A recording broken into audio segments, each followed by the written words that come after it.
말씀 디모데전서 2장 1절에서 4절 말씀입니다.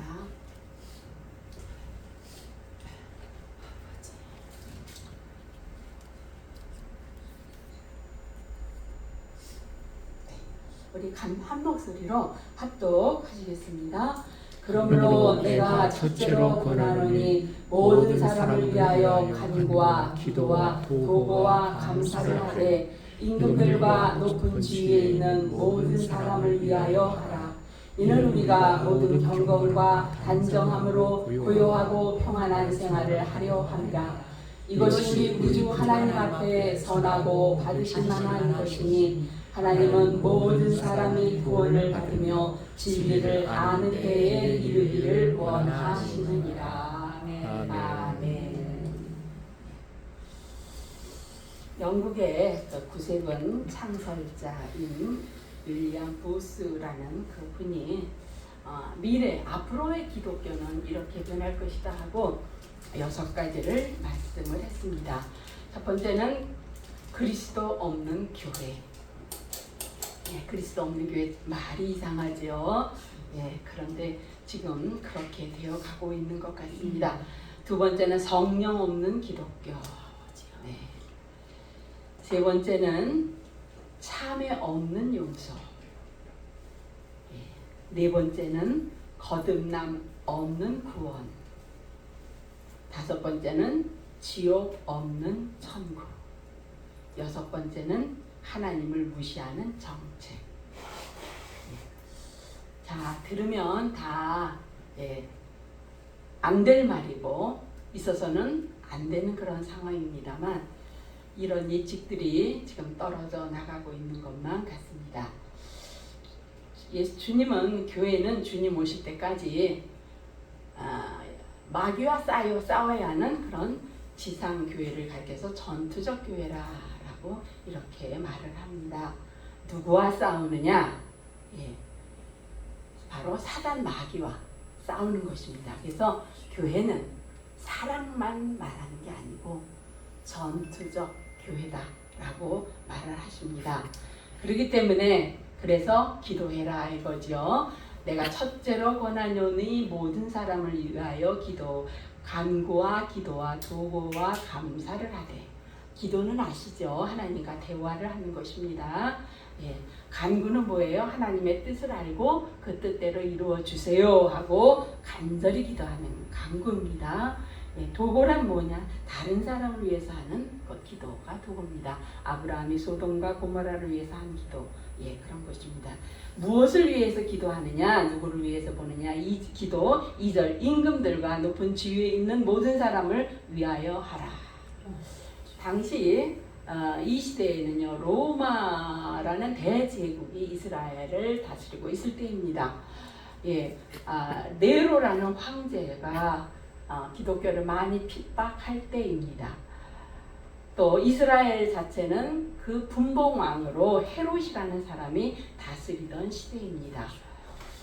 이스라엘을 다스리던 헤롯으로 그러니까 이 사람들을 보면은 도저히 기독교인들은 이 사람들에게 대응해서 싸울 수 있는 그러한 존재들이 못 되는 미약한 존재들입니다. 그런데 네로 때문에 64년에 로마에 대화재가 났을 때 그것을 기독교인들에게 뒤집어 씌워서 수많은 기독교인들이 죽어갔습니다. 원형 경기장에서. 헤롯이라는 자는 뭐예요? 자기 그 딸의 그 요구를 듣고 재판도 없이 세례 요한의 목을 잘라서 가지고 오는 그러한 악한 일을 행하는 권력, 막무가내의 권력을 휘두를 수 있었던 사람이 바로 헤롯이었습니다. 자, 이와 같이 왜 기독교가 이런 기도를 해야 되느냐? 이는 우리가 모든 경건과 단정함으로 고요하고 평안한 생활을 하려 합니다. 초대교회 때 전혀 단정함과 고요함과 평안함으로 기도 생활을 할 수 없었습니다. 신앙생활을 할 수 없었습니다. 누구 때문에? 시민들 때문에 아니고 위에 있는 지도자들 때문에 그렇게 된 것입니다. 그러니까 로마 황제의 그 영향력으로 해서 수많은 그러한 그리스도인들이 원형 경기장에서 죽어갔다라는 것입니다. 지난 코로나 때에는 교회들이 모두 5명 이상 모이지 못하도록 예배를 폐했습니다. 그러므로 우리는 그런 정책을 결정하는 사람들을 위하여 기도해야 된다라는 것이죠. 그러니까 최고 권력자들의 영향력은요 엄청 큰 것입니다. 최고 권력자들의 그 영향력은요 우리 소시민들에게 그대로 파고드는 것입니다. 그런데도 우리는 별로 정치에 관심이 없는 것 같습니다. 교회는 나라 일에 대해서 말하면은 교회가 왜 정치에 관여하냐? 맞는 말일까요? 예. 교회는 영적으로 기도만 해야 할까요? 그렇다면 우리 유관순 열사는요 아주 세속적인 크리스찬입니다. 유관순 열사는 16세에 젊은 여학생이 기도나 하고 공부나 하지 태극기를 들고 길거리에 나와서 대한독립을 외친 사람입니다.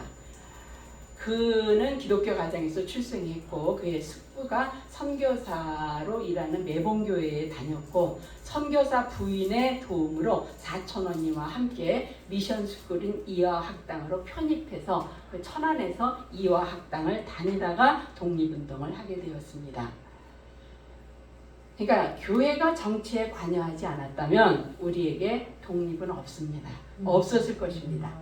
일제강점기에 민족대표 33명 중 16명이 기독교인이고 투옥된 사람들 중에서 20%가 기독교인이었습니다. 우리는 지난 4월 10일 총선을 했습니다. 175석과 108석. 이제는 이 사람들이 만들어내는 법에 따라 우리는 살아가게 될 것입니다. 때로는 우리를 좋게 할 때도 있고 때로는 우리를 힘들게 할 때도 있습니다. 직감적적으로 우리는 계속 영향을 받으며 이 사람들이 만든 법에 하에서 우리는 살아가게 됩니다. 한 예로 예전에는 안전벨트를 하는 거 아무 이상 없었습니다. 내 차 안에서 안전벨트를 하면 답답해. 그러니까 안 매도 상관이 없었습니다. 그러나 어느 날 그것이 국회를 통과하고 법이 되니까 그 다음부터 어떻게 돼요? 안 매면 그대로 딱지를 띱니다. 내 차 안에서 내가 답답해서 못 매고 죽어도 내가 죽는데 그런데도 법이라는 효력이 못하게 그렇게 하는 것입니다. 그러니까 정치는 정치가들에게 맡기고 나는 내 자리에서 열심히 살면 된다? 가능하지 않다는 것입니다. 어떻게든지 그들의 정한 법은 우리들의 실생활에 그대로 내려오게 되어 있다는 거죠. 이 윌리엄 부스의 그 하나님 없는 정치라는 것이 뭐냐면요. 하나님을 반대하는 하나님의 나라의 법과 동떨어진 반대하는 그러한 법을 제정하는 걸 하나님 없는 정치다라고 말을 하는 것입니다. 지금 우리나라는 포괄적 차별금지법이라는 것이 4년째 지금 국회에서 계류되고 있습니다. 참 말이 좋죠. 차별금지 해야지 하면 안 되잖아요. 저도 직장생활을 엄청 오래 했지만 저랑 같이 들어간 사람은 과장이 되고 부장이 됐는데도 저는 여전히 미스 박이었습니다. 제가 실력이 모자란 게 아니거든요. 여자기 때문에 성적인 그 성별의 차별을 받은 것입니다. 장애인 차별을 금지하면 안 되죠. 나이 많다고 직장에서 그냥 너 그만둬라. 차별 금지하면 안 됩니다. 출신 국가에 따라서 차별 금지하면 안 되고 피부색에 따라서 차별 금지하면 안 됩니다. 차별금지법 말이 참 좋습니다. 그리고 이 안에는 좋은 그러한 내용들도 많이 있습니다. 그런데 여기에 뭐가 들어가 있는 줄 아세요? 성적 지향성이라는 게 있습니다. 이건 뭐냐면요. 내 감정에 흔들리는 대로 좋은 대로 성적인 것을 감정에 이끌린 대로 성적 관계를 할 수 있는 법으로 존중해 달라. 이 법이 이 안에 있다는 것입니다. 근데 많은 사람들은 이걸 몰라요. 왜 차별금지법을 교회는 반대하느냐? 만약에 이게 통과되면 쉽게 얘기하면 근친 간에 그런 것도 관계가 상관이 법으로 제가 안 됩니다. 왜? 내 감정에 흐르는데 대로 했기 때문입니다. 그 다음에 동물과 하는 수간, 이것도 법적으로 제재할 수가 없습니다. 그러니까 말은 굉장히 좋아요. 차별 금지하면 안 되죠, 당연히. 그런데 그 안에 독소 조항들이 들어가 있다는 것입니다. 그리고 시민들은 이걸 몰라요. 반대하는 교회만 나쁘다 그래요. 유별나다고 해요. 그 다음에 어저께인가 그저께 서울은 학생인권 조례가 폐지가 됐습니다. 부결됐습니다. 충남에 의해서 두 번째로 서울시 학생인권 조례가 폐지됐는데, 이것도 학생의 기본적인 인권을 유린했다 말을 하지만, 지금요 이거 없어도, 학생 인권 조례 없어도요 지금 학생 차별 못해요. 지금은 이거 안 해도. 반면에 어떤 일이 있어요? 교권이 무너졌다는 것입니다. 교권이 무너짐으로 선생님이 학생들을 제대로 지도할 수 없다는 것입니다. 학생들이 동성애를 해도 선생님이 지도할 수가 없다는 것입니다. 이게 학생에게 최소한의 인권이라고 지금 여기서 주장하고 있는 것입니다. 그러니까 학생 인권 조례에도 엄청나게 많은 좋은 조항들이 있음에도 불구하고 이런 독소 조항이 이렇게 들어가 있어요. 이거를 통과시키자고 하는 것입니다. 그러니까 정치인들이 이거를 통과시키면 우리는 싫든 좋든 이 법의 제재를 받을 수가 없다는 것입니다. 그렇기 때문에 너희는 높은 위치에 있는 자들을 위하여 기도해라. 그들이 올바른 판단을 할 수 있도록, 그들이 하나님을 대항하는 법을 만들지 못하도록 그렇게 너희들은 기도하라라는 것입니다. 그러니까 정치는요, 내가 하고 싶든 안 하고 싶든 상관이 없습니다.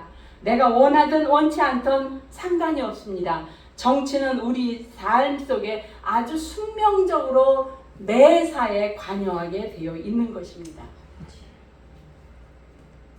그런데도 교회는 정치 이야기하면 안 된다라고 이렇게 많은 사람들이 말을 하고, 또 우리 교회 다니는 사람들은 그 말을 들으면 그런가 하고 제대로 대답을 못합니다.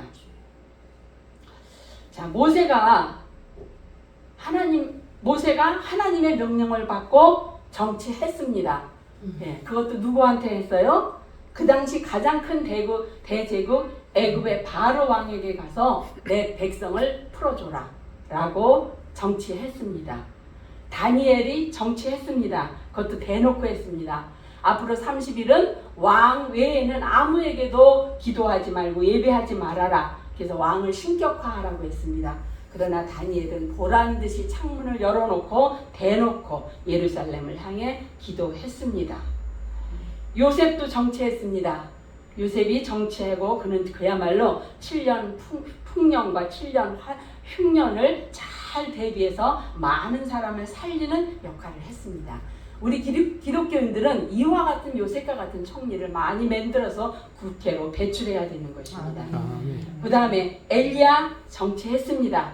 아합 왕에게 찾아가서 직접 아합 왕과 대결했습니다. 갈멜산에 다 모이라고 해. 나하고 한번 대결해보자 하고 엘리야가 정치했습니다. 세례 요한 왜 죽었어요? 정치하다 죽었습니다.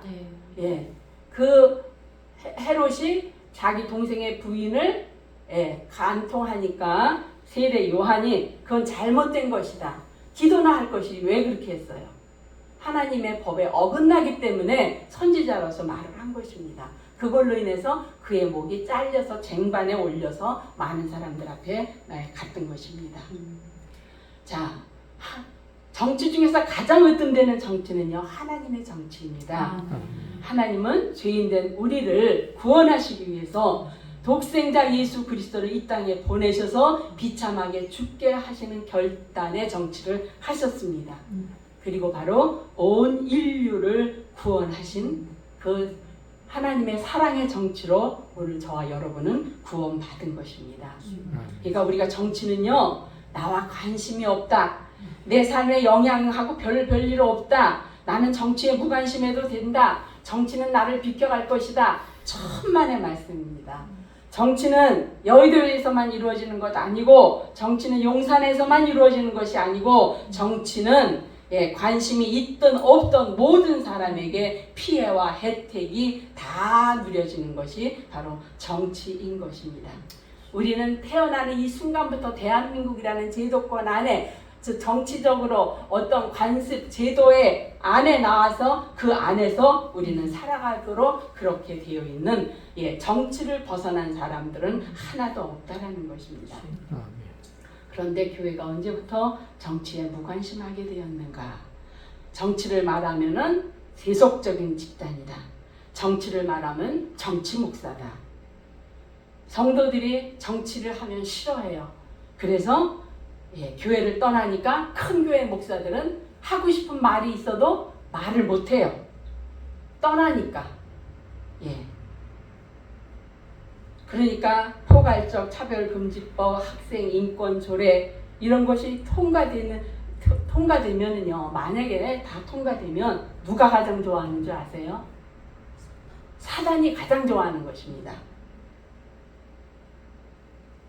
성경하고 다 반대로 가는 것들이거든요.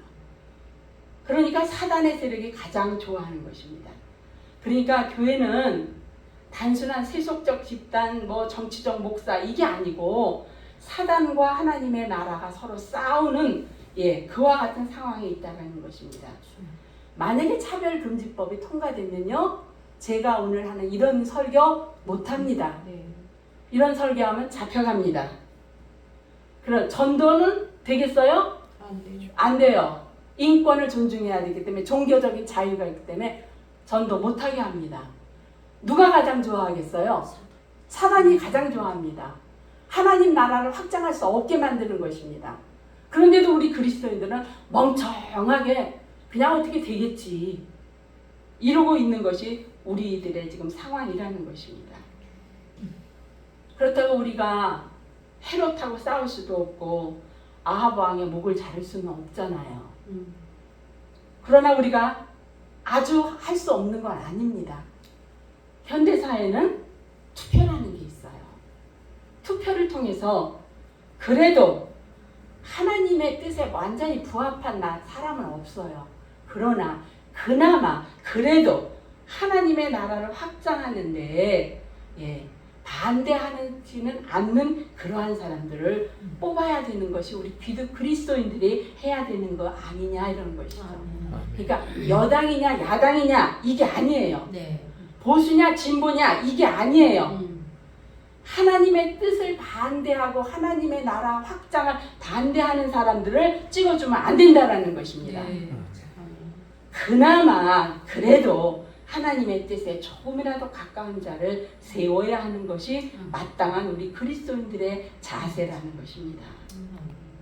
그렇게 함으로 우리가 신앙생활을 하는데 아까 본문처럼 평안하게 고요하고 경건하게 그러한 환경을 지키고 우리 자녀들에게도 그러한 환경을 물려줄 수 있다라는 것입니다. 지금 우리나라의 채무가 1126조 7천억이라고 합니다. 그런데 또 누군가가 25만 원씩을 주겠다고 합니다. 주자고 합니다. 성경은 일하지 않으면은 먹지도 말라고 성경에 있어요, 그거? 네. 아닌 것 같아. 있어요. 있어요? 살로니까. 아 그렇구나. 할렐루야. 감사합니다. 성경은 일하지 않으면 먹지도 말라고 그랬는데 우리나라는 퍼져요. 열심히 퍼져요. 코로나 때 엄청 퍼졌습니다. 그래서 국가의 채무를 1,000억으로 올려놓고 이제 또 1,126억인데 다 25만 원씩을 준대요. 어떤 아주머니 그러더라고. 그거 나오면 나가서 고기나 사 먹어야겠다고. 안 줘도 되는 돈이에요. 진짜 필요한 사람한테는 줘야지요. 그러나 대부분의 사람들은 안 줘도 돼요. 그거 사들고 갖고 명품 백 사러 가고. 청년들이 일자리가 없대요. 진짜 없어요? 용접하면 한 달에 500만 원 번대요. 근데 왜 무조건 넥타이만 매야 되는 거 아니잖아요. 그러니까 그런 것에 대해서 그런 것을 주장하는 사람들은 우리 그리스도인들은 단호하게 거절할 수 있어야 된다는 것입니다. 민주주의냐 공산주의냐 자본주의냐 정치 형태가 중요한 게 아니고 어느 정치 형태가 성경에 가까운 것이냐 이거를 보는 것입니다. 그나마 인류 정치 형태 중에서 그나마 성경에 근접한 정치 형태가 자유민주주의라는 것입니다. 이 자유민주주의는 예수님 성경에 보면요, 예수님은 그야말로 누구도 차별하지 않았습니다. 여인, 아이들, 심지어 세리, 죄인들까지 해서 함께 식사를 하셨습니다.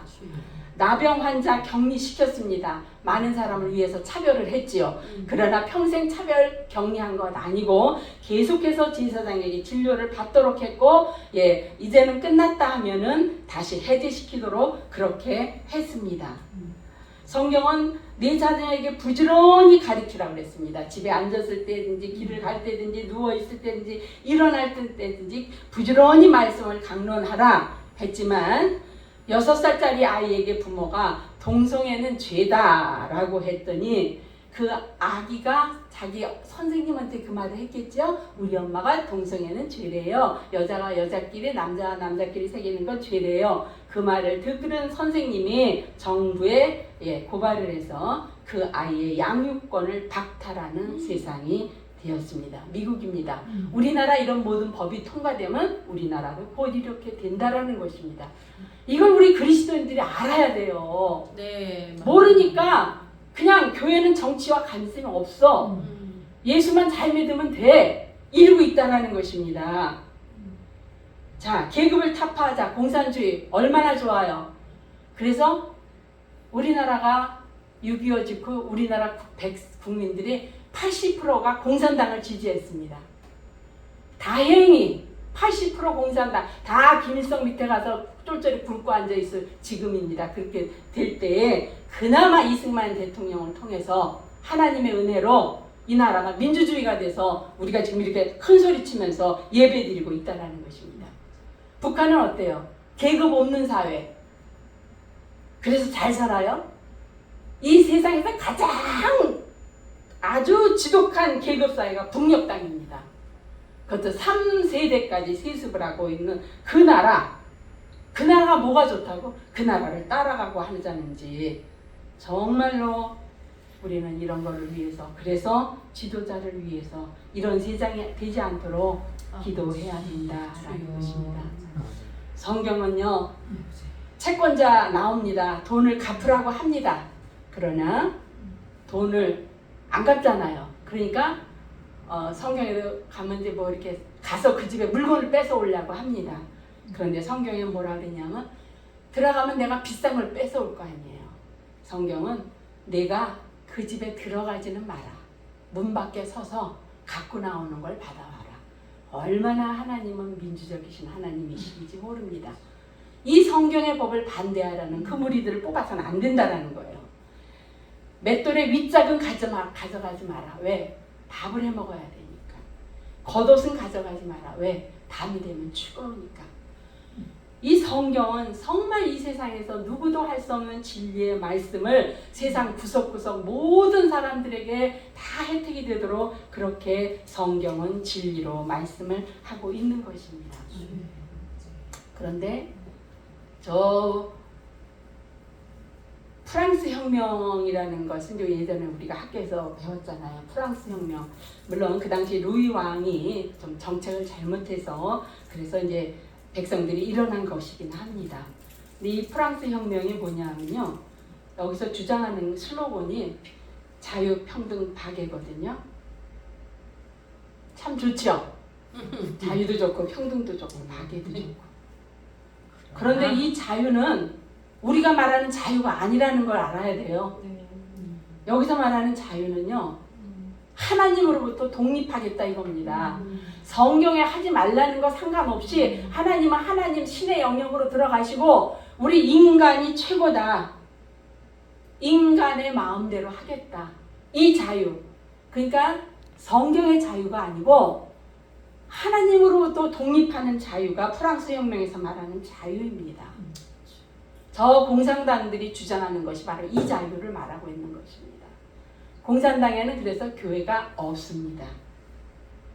결혼은 여자와 남자만 해야 된다. 프랑스 혁명에서는 아니라는 거예요. 내가 좋은 대로 하면 된다. 난 이 수원의 슬로건 휴먼시티 처음에 제가 수원에 왔을 때 참 저거 마음에 안 든다. 마음에 안 들었어요. 지금도 여전히 마음에 안 들어요. 뭔 사람이 뭐라 그러더라도 진짜 마음에 안 들어요. 내가 원하는 대로 살아가는 게 진리가 아닙니다. 우리는 성경에 원하시는 대로 살아가야 됩니다. 왜? 인간의 능력으로는 성경 이상으로 가장 복지를 이룰 수가 없기 때문에 성경이 최고의 진리가 되는 것입니다. 아멘. 그러니까 우리가 지금 할 수 있는 건 없어요. 다만 하나님의 뜻에 가까운 그러한 교육감을 우리가 선택할 권리가 있고 하나님의 뜻에 가까운 국회의원을 뽑을 그런 권리가 있고 하나님의 뜻에 가까운 그러한 시의원을 선택해야 할 사명이 있고 그나마 하나님의 뜻에 가까운 그러한 대통령을 뽑을 권세가 우리에게 주어졌다는 것을 우리는 알아야 됩니다. 우리는 이 권세, 이 사명, 이 선택 이것에 우리 기독교인으로서의 사명을 다 하실 수 있어야 되고 하셔야 합니다. 예, 그렇지 아니하므로 이 땅에 하나님을 반대하는 많은 법들이 제정이 되면 그때는 이미 돌이킬 수가 없는 것입니다. 그러므로 세속적으로 돌아가는 이 땅에 교회와 우리 그리스도인들은 마지막 보루입니다. 그리스도인들이 왜 세상에서 욕먹어요? 마지막 보루거든요. 그리스도인들은 마지막 버티거든요. 안 된다고. 차별금지법 안 된다. 학생 인권조례 안 된다. 그러니까 세상 사람들은 몰라. 쟤네들은 도대체 왜 날마다 뭘 반대해. 거기에 내 자식이 어떻게 될 줄은 지금 모르고 있다는 얘기입니다. 말이 좋잖아요. 포괄적 차별 금지, 학생 인권조례, 인권 얼마나 좋아요. 근데 거기에 악마 같은 조항들이 그대로 들어가고 있다는 것을 우리는 알면서 이 땅에 우리 교회가 존재하는 목적이 뭐예요? 하나님의 나라가 확장되는 거예요. 아멘. 반대로 하나님의 나라를 확장시킬 수 없는 법이 제정되도록 우리가 방관해서는 되겠어요? 안 되겠어요? 예, 우리는 정신 똑바로 차리고 알아야 합니다. 그리고 하나님이 나라가 확장될 수 있는 그러한 일꾼들을 뽑아서 국회로 시의회로 보내야 된다라는 것입니다. 이 사명 잘 감당할 수 있는 우리 모두가 되시기를 주님의 이름으로 축원합니다. 아멘. 사랑의 하나님 감사합니다. 오늘 말씀을 통해서 높은 지위에 있는 자들을 위하여 기도하라 하셨습니다. 아버지, 저들은 나와 만나지도 않고 아무 상관도 없는 것만 같은데 저들이 정하는 법 하나하나는 우리 삶 속에 아버지 안에 그대로 침투되어 우리가 그의 영향을 받을 수밖에 없는 그러한 위치에 있다는 것을 우리는 깨닫지 못한 그런 어리석은 자들이었습니다. 이제라도 깨달았사오니 아버지 하나님, 하나님의 법이 무시되고 하나님의 나라가 확장되는데 방해되는 그러한 모든 법을 제정하지 할 수 없도록 아버지 일꾼을 선택하는데 우리들이 앞장설 수 있도록 도와주시옵소서. 많은 사람들에게 이 법을 증거하는 그런 우리 그리스도인들 될 수 있도록 도와주시옵소서. 감사하오며 예수님의 이름으로 기도드립니다. 아멘. 사모님 1282